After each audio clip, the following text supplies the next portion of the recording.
الله إن الحمد لله نحمده ونستعينه ونستغفره ونستهديه ونعوذ بالله من شرور أنفسنا ومن سيئات أعمالنا من يهده الله فهو المهتد ومن يضلل فلا هادي له وأشهد أن لا إله إلا الله وأن محمدا عبده ورسوله. All praise due to Allah. We seek His help and we seek His forgiveness. We seek refuge with Allah from the evils of our souls and from our bad deeds. Whomever Allah guides, no one can misguide. And whomever Allah leaves astray, no one can guide. And I bear witness that there is no God but Allah and that Muhammad sallallahu alayhi wa sallam is His messenger. Dear brothers and sisters, as we continue our journey in this life, we continue to watch our behavior, we continue to watch our actions, and kind of keep a guard on ourselves to follow or to watch the path that we follow. To look at the path that we lead on a day-to-day basis and see if this is the right path or the wrong path. And as Allah subhanahu wa ta'ala gave us our soul, which can be, if it's nurtured and if it's done right, it can be a good one, or if it's left alone, it can be a bad soul. Allah subhanahu wa ta'ala gave us a mechanism to keep that soul straight, to keep that soul in check, as they say. And this mechanism is the consciousness that we have, the consciousness that we all deal with on a day-to-day basis. So, as Allah subhanahu wa ta'ala said in Surah Al-Rum verses 30, فَأَقِمْ وَجْهَكَ لِلدِّينِ حَنِيفًا فِطْرَةَ اللَّهِ الَّتِي فَطَرَ النَّاسَ عَلَيْهَا لَا تَبْدِيلَ لِخَلْقِ اللَّهِ ذَلِكَ الدِّينُ الْقَيِّمُ وَلَكِنْ أَكْثَرَ النَّاسِ لَا يَعْلَمُونَ. As Allah subhanahu wa ta'ala told us about this, having to follow the straight path and having to, the path that Allah subhanahu wa ta'ala has given every person as they were born. As the Prophet ﷺ said, each time a child is born, they are born with the guidance that leads to Allah subhanahu wa ta'ala, the guidance that leads to the oneness of Allah subhanahu wa ta'ala, and then how they are nurtured and how their parents raise them determines the path that they take. And in the example that the Prophet ﷺ said, that when the person is born, that they go to that guidance to Allah subhanahu wa ta'ala, and then their parents either they make him a Christian or they make him a Jew. But this is the same concept of having that guidance and having starting as a fresh start, and then us as a human beings, we either follow the right path or the wrong path.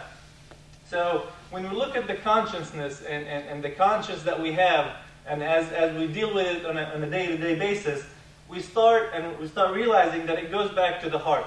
It goes back to, stems from the heart and what the heart feels and what the heart wants to do. And a lot of times, if we have the least amount of consciousness, we feel that every time we want to do something, our heart will tell us, our consciousness will tell us if this is the right path or this is the right thing to do, or this is the wrong thing to do, or the thing that we need to avoid. So, as we said, when we start our journey, we start with a clean slate. We start with a clean heart, and we start with a fresh white page. Now, how we nurture it determines which path we're going to take. We'll determine how white our page will be or how clean our heart is, which in turn will determine the consciousness that we deal with. And to be able to nurture this consciousness in the right way, we have to look at the environment that we live in. We have to look at whether we are parents, how we're raising our children, or if we're siblings, or if we have siblings, what environment are we in? If we're grown and we have friends, who are those friends that we're hanging around with? Because, having this conscious will be the path that will lead you to be able to make the right call. The Prophet ﷺ said, إِنَّ الْحَلَالَ بَيِّنٌ وَإِنَّ الْحَرَامَ بَيِّنٌ. He said, what's right is obvious, and what's wrong is obvious. And he said, وَبَيْنَهُمْ أَمُورٌ مُشْتَبِهَاتٌ لَا يَعْلَمُهُنَّ كَثِيرٌ مِنَ النَّاسِ. And in between, a lot of gray area, a lot of unknowns. And then at the end of this, long hadith, as the Prophet ﷺ goes and describing, those shubhat or this gray area, he said, أَلَا وَإِنَّ فِي الْجَسَدِ مُضْغَةٌ. There is this part of the body إذا صلحت صلح الجسد كله وإذا فسدت فسد الجسد كله ألا وهي القلب. He said if this part is done right, then the whole body follows the right path. And if it's done wrong, then the whole body follows that wrong path, which is the heart. So we have to go back to this consciousness. Because again, the Prophet ﷺ keeps telling us to go back to this consciousness when he says, "Istafti qalbak." A lot of times in multiple ahadith, when a couple of the Sahaba came to the Prophet ﷺ and they wanted to ask him different things, and he told them, "Istafti qalbak," because he knew that their conscience was right enough, that their conscience was right, their conscience could lead them to the right way. So he told them, go follow that conscience. Follow what your heart is telling you. So how can we start by teaching our kids? How can we help our kids have that right conscience? How can we help our kids nurture their heart to be able to make those decisions? Because eventually our children will leave our house. Eventually our kids will be able to be on their own. So we have to be able to nurture their hearts and nurture their conscience to where they can make those decisions on their own. Just like how you teach them how to deal with every aspect in life. When it comes to dealing with adults, when it comes to dealing with school, dealing with work, giving them examples in real life on problems that you've dealt with, we also have to nurture that part of it. So that starts by giving them the right advice. As parents, we nurture our kids in the right way by giving them the advice and then giving them the tools to help them follow that path. And the tools can start by having the right surroundings. The surroundings that you have at your home, what you do at home with those kids. Do you spend enough time reading Quran with your kids? Do you spend enough time, teaching them about Quran, teaching about Islam? How many hours do you spend watching TV? How many hours of the day do you spend wasting it and doing useless stuff? And how much of that time do you spend nurturing your kids to do the right thing? Because at the end of the day, we will get what we have planted. You don't go and plant, peppers and all kind of different vegetables and then expect to get some kind of fruit. We get what we have planted. And then outside of your house environment, you look at the environment that they'll be hanging around with outside of your house, outside of your home. Who are their friends? And sometimes this is not easy. Sometimes this is not an easy choice. Especially when you live in a non-Muslim environment, you have to be very selective of who your children's friends are. And this may require you to do a lot of driving. This may require you to strike different relationships with families that you may not even have considered before. But this is what we have to do to make sure that our children are in that environment. The same thing with our grandkids. We may be old enough to where all of our kids are grown, but we have to help our children follow that path. We have to teach our children that concept of how do you have or have you nurtured your children to follow that right path. Allah subhanahu wa ta'ala said in Surah Al-Zumar verses 22, He said, أَفَمَنْ شَرَحَ اللَّهُ صَدْرَهُ لِلْإِسْلَامِ فَهُوَ عَلَى نُورٍ مِّن رَبِّهِ. As Allah subhanahu wa ta'ala said, those who Allah subhanahu wa ta'ala lights their heart, those who Allah subhanahu wa ta'ala gives that guidance in their heart to Islam, those are following that light from Allah subhanahu wa ta'ala. Following that guidance from Allah subhanahu wa ta'ala.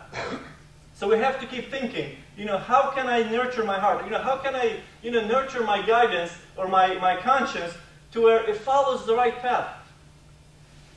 How can I get my heart to be able to be my guidance, for my heart to say, yeah, this is the right way to go, and this is the right path, and that's what I need to do. And the first thing we have to look at is, let's go back to the Creator who created this heart, who created this conscience, who created this tool, this mechanism that told me that's what I need to follow. Allah subhanahu wa ta'ala said in Surah Al-Ahzab, He said, يَا أَيُّهَا الَّذِينَ آمَنُوا اذْكُرُوا اللَّهَ ذِكْرًا كَثِيرًا وَسَبِّحُوهُ بُكْرَةً وَأَصِيلًا هُوَ الَّذِي يُصَلِّي عَلَيْكُمْ وَمَلَائِكَتُهُ لِيُخْرِجَكُم مِّنَ الظُّلُمَاتِ إِلَى النُّورِ وَكَانَ بِالْمُؤْمِنِينَ رَحِيمًا. He says, يَا أَيُّهَا الَّذِينَ آمَنُوا اذْكُرُوا اللَّهَ ذِكْرًا كَثِيرًا. All those who believe, remember Allah subhanahu wa ta'ala and mention Allah subhanahu wa ta'ala a lot. And then at the end of the ayah, he said, لِيُخْرِجُكُم مِّنَ الظُّلُمَاتِ إِلَى النُّورِ. So he can take you from this darkness, from following the wrong path, to following that right path. From the darkness to the light, from going wrong to going to the right path. And this is what this is all about. Being able to follow your conscience and to follow your guidance. When everybody else around you is telling you, this is okay to do, your conscience can tell you, no, this is wrong. This doesn't feel right. That's the level you want to reach. You want to reach the level where when Allah, or when your friends, when your family, when people you work with tell you it's okay to steal, you can get away with it. You know in your heart that no, this is not right. You know in your heart that this is not acceptable. And a lot of times it's not that obvious. I mean, the example of stealing is probably obvious to all of us. No, stealing is wrong. We shouldn't steal. But you want to get your conscience to a level where the gray area that the Prophet ﷺ was talking about becomes clear to us. That gray area becomes either white or black. To where I know this is something, no, I don't need to do. This is something I can see in my eyes, I can see in my heart, I can feel it in my heart. As the Prophet ﷺ said in a hadith, احفظ الله احفظ الله تجده تجاهك. إذا سألت فاسأل الله وإذا استعنت فاستعن بالله. That when you keep the rules and regulations of Allah subhanahu wa ta'ala, you will find Allah subhanahu wa ta'ala in front of you. And as we mentioned in the hadith before many times, that as you get close to Allah subhanahu wa ta'ala by doing what He loves best, which is the requirements, the basic requirements. And then you keep getting closer to Allah subhanahu wa ta'ala, wanting the love of Allah subhanahu wa ta'ala by doing the extras, by doing the sunnah. And the hadith said, and then the hadith Qudsi, continues by saying, and as my servant continues, becoming closer to me, as I love him. And once I love my servant, I will become his seeing and his hearing and his guidance. I will become, his arm. I'll become, the feet that he walks with. I'll become his, GPS device that guides him to where to go and what needs to do. And all of this through our conscience. You're not going to find Allah subhanahu wa ta'ala bluntly telling you that's the way you need to go, you need to turn right, this is do and this is don't. No, this is how Allah subhanahu wa ta'ala gives you that conscience. This is how Allah subhanahu wa ta'ala gives you that right path.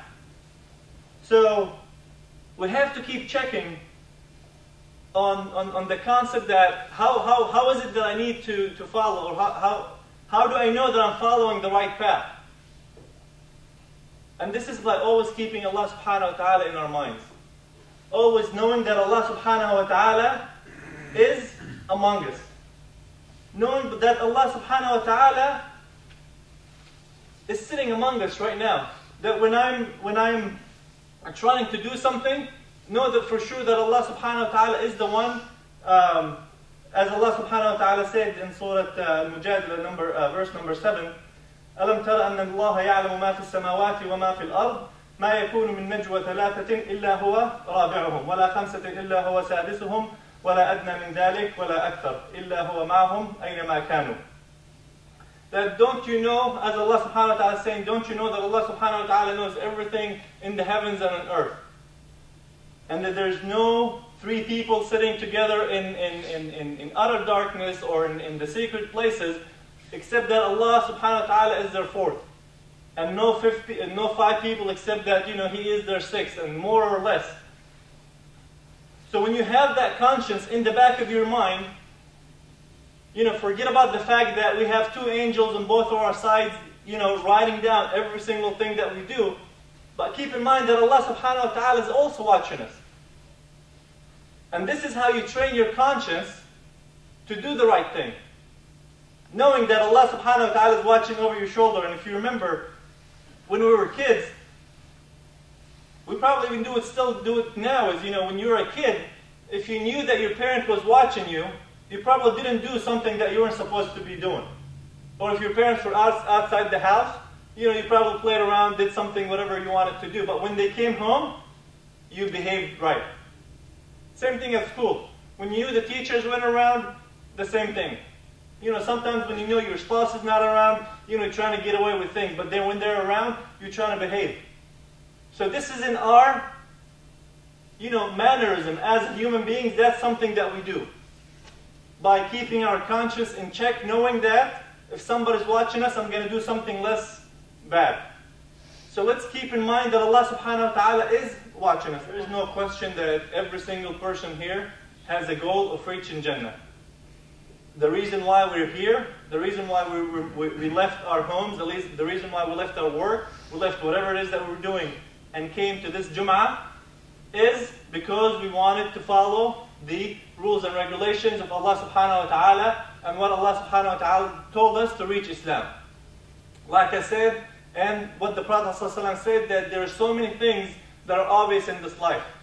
What's right is obvious and what's wrong is obvious. What we have to worry about is this gray area. And the best way to deal with this gray area is by dealing with our conscience. How can I train my conscience? How can I train my heart as it leads my conscience? Because this conscience is the mechanism that Allah subhanahu wa ta'ala gave us to control our soul, to control our desires. And how you control it and how you train it goes back up to you. This is the conscience that we have to train ourselves as we deal with our friends, as we deal with our family members, and then pass on that knowledge and pass on that experience to our children. So our children can follow that and can understand what does it mean to have a good conscience. We don't want to get to the point where our conscience becomes so dead that we cannot realize and we cannot understand the difference between wrong and right. This is our chance to make change before it's too late. As Umar ibn al-Khattab said, اليوم عمل بلا حساب وغدا حساب بلا عمل. Today is work without being judged. Today is actions without being judged, and tomorrow is judgment day. And at that point there is no work. That's it. So let's make ourselves busy with what's going to help us clear that conscience. When we put our heads on the pillows at night, in our conscience we know that what we did was right. Or at least we tried to do our best.